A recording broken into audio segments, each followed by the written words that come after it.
Thank you very much, Senator Blumenthal. I'm sure you are so busy, so the fact that you've taken the time out of your day to come here is so appreciated by me, the Planning Committee, and everybody here today. Thank you.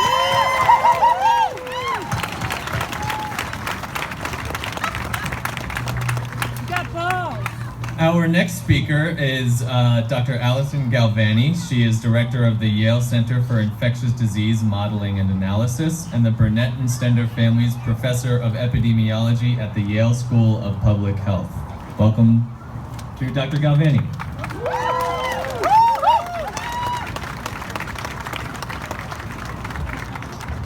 Thank you.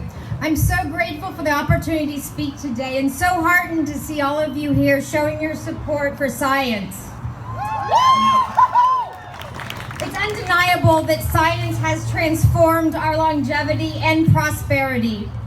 Within the last century, the discovery of penicillin and the development of many vaccines are among the myriad scientific advances that have extended our life expectancy by decades. Likewise, breakthroughs in engineering have revolutionized our communications, travel, and energy production. Harnessing sustainable solar, geothermal, and wind sources both reduces our ecological impact and improves efficiency. Policies that pave a path backwards to the era of coal mining are as detrimental to the environment and public health as they are precariously short-sighted. Equally short-sighted are indiscriminate travel bans.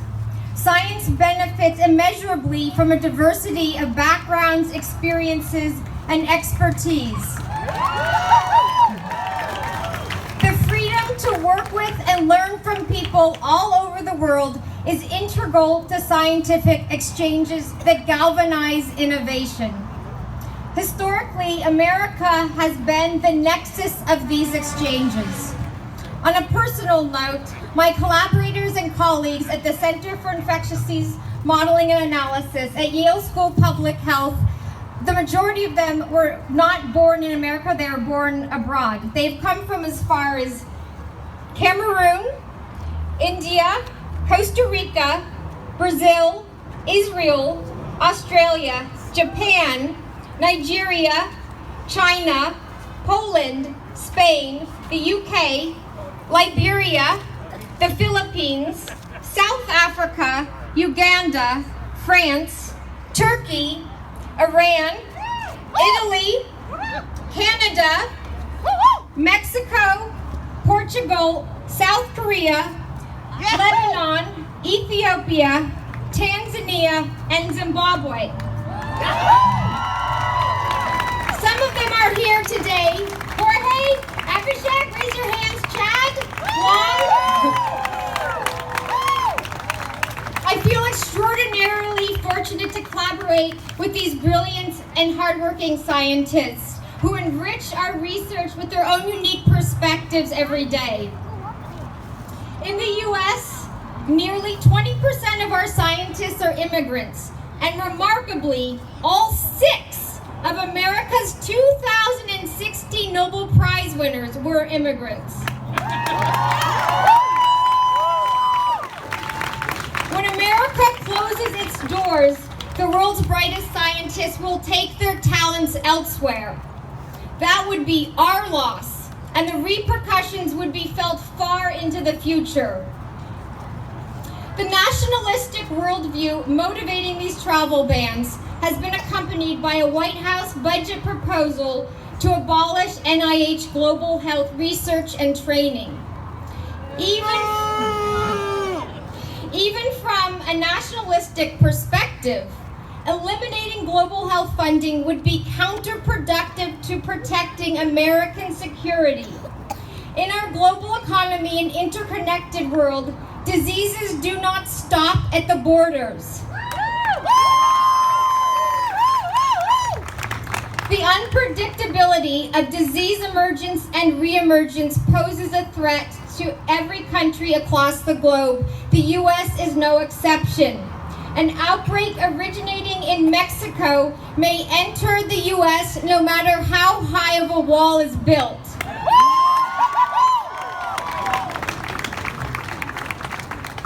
Appealing to the business sense of our current administration, I would like to underscore the savviness of averting such devastating epidemics as the West African Ebola outbreak by strengthening local public health expertise and preparedness in advance. It is a smart, thank you. It is a smart investment given that the alternative is post hoc emergency response after the situation is already out of control. Supporting global health reduces risk to Americans and saves money in the long run.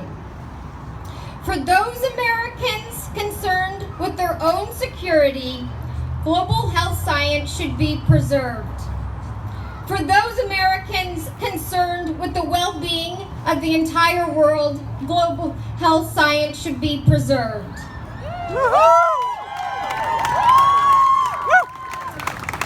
While American scientists have much to offer the global community, we should not underestimate the lessons we can learn from other countries. In Costa Rica, the average income is only $11,000 compared to ours at over $57,000, 5 times higher. Nonetheless, the life expectancy of Costa Ricans has exceeded that of Americans for the past 30 years. Costa Ricans recognize that every dollar allocated to militarization was ultimately the loss of a dollar that could be spent educating their youth and healing their sick. Accordingly, their government redirected military expenditure to education and health with the prioritization on preventing disease before it even happens.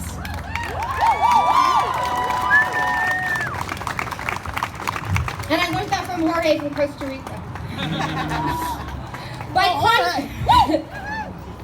By contrast, the underfunding of preventative measures in the U.S. system leads to a confluence of poor health outcomes and an over-reliance on expensive downstream care.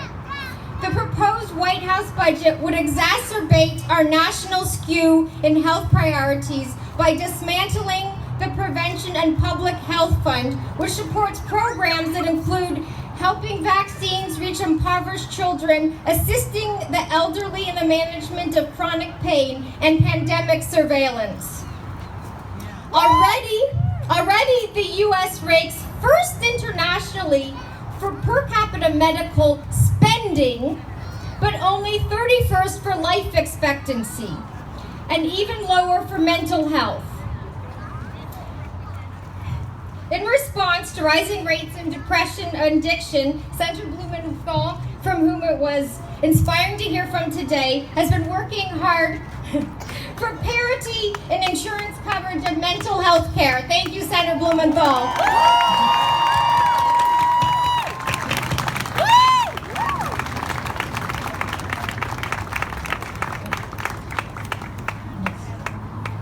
As another example of the low priority given to evidence-based public health initiatives, Congress has rejected expansions of HIV prevention and screening recommended by the Infectious Disease Society of America.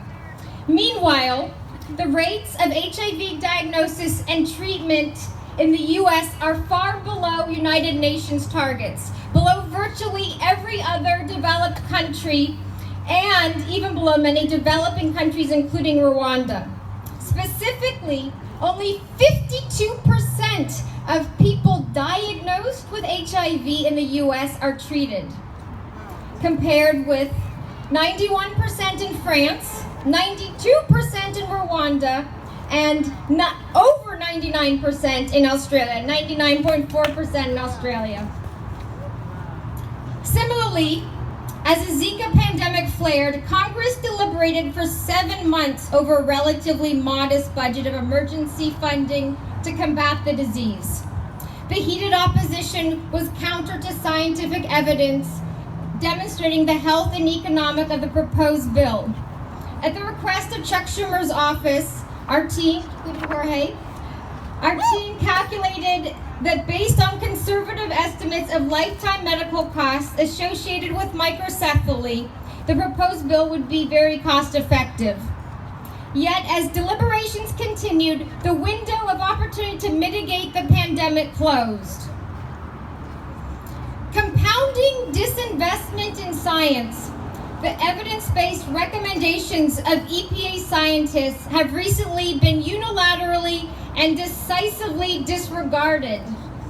Just a few weeks ago, the new EPA had overturned recommendations by scientists in his own agency to ban a toxic pesticide shown to inhibit the cognitive development of children. It's a pesticide that's already been banned in Europe and Canada. I suspect that this decision was influenced by the fact that this neurotoxic pesticide is produced by the Dow Chemical Company, which was among the most generous donors to Trump's inaugural fund. The apparent willingness of our corporate and government leaders to jeopardize the well-being of our children is profoundly unsettling. Nothing is more important than the health and safety of our children.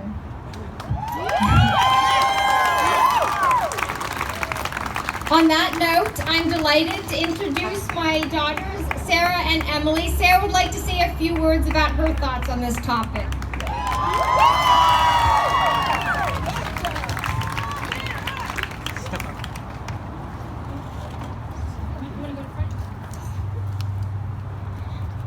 When I grow up, I want to be a scientist to help both human and animal populations. My sister, brother, and I feel lucky to go to a good public school, have clean drinking water, and have plenty of healthy food at home.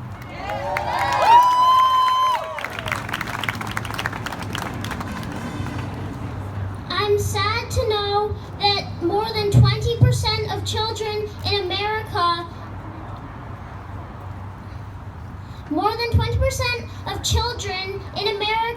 live in poverty. It might be because their parents lost their jobs or because medical bills put their family into a spiral of debt, but it's not the kids' fault.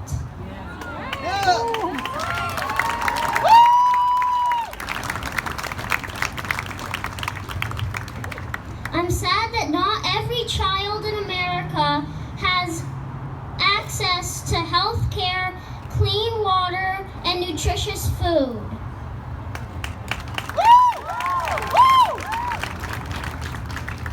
I think these are some of the reasons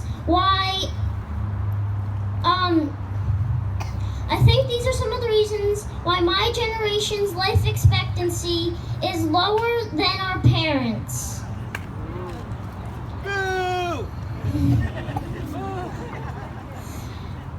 If Costa Rica, Canada, and Europe can provide universal health care, then I think we can too.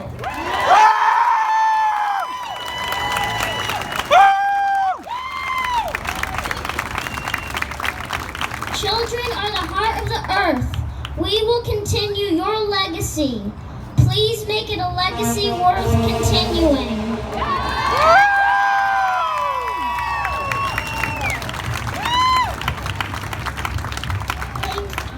Thank you for coming today.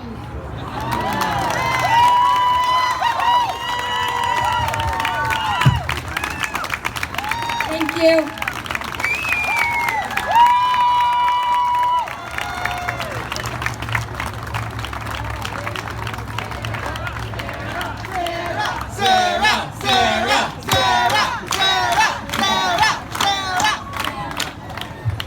That was absolutely wonderful. That was probably the most adorable thing I've ever seen. Okay, well, thank you very much for your words, Dr. Galvani and company. It's my pleasure to introduce our next speaker, who is Sarah Bronin, University of Connecticut law professor and chair of Hartford's Climate Stewardship Council.